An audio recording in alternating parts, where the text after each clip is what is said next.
Hello again, folks. Skillful Mission here. Welcome back to my channel and welcome back to the Judges. We are doing Judge number 10 today, folks. We are almost there. We are almost finished with this series. And just a little heads up, folks, I'm thinking after I do this series on the Judges, I'm thinking about moving to the kings of Israel up until Solomon, and then when the kingdoms of Israel and Judah, when they split, I'm thinking about doing videos on all the kings of Israel and seeing what we can learn from them throughout that time in Israel and Judah's life, so to say. So without further ado, folks, like I said, we're in Judges. We're going to be looking at the 10th judge of Israel, and his name was Ibzan. Now, like Tola and Jair, the 7th and 8th judges of Israel, there's not really a lot to talk about Ibzan. He only has a couple verses to his name, and they don't really give much detail about his life. Nonetheless, he was a judge of Israel, so we're going to talk about him today. So the passage we're going to be in today is Judges chapter 12, and we're going to be in verses 8 up until verse 10.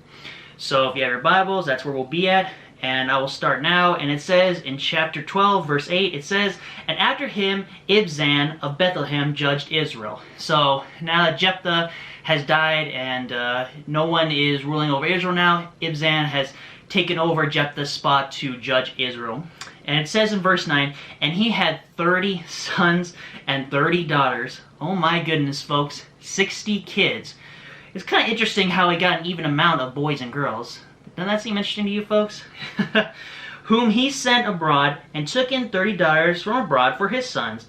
And he judged Israel 7 years. Then died Ibzan, and was buried at Bethlehem." And that's where his story ends, folks. And like I said, you know, like before, I try to look online to see if there's any more information about these judges that don't really have a lot of information about them. But like the case with Tola and Jair, there's just not much to talk about there.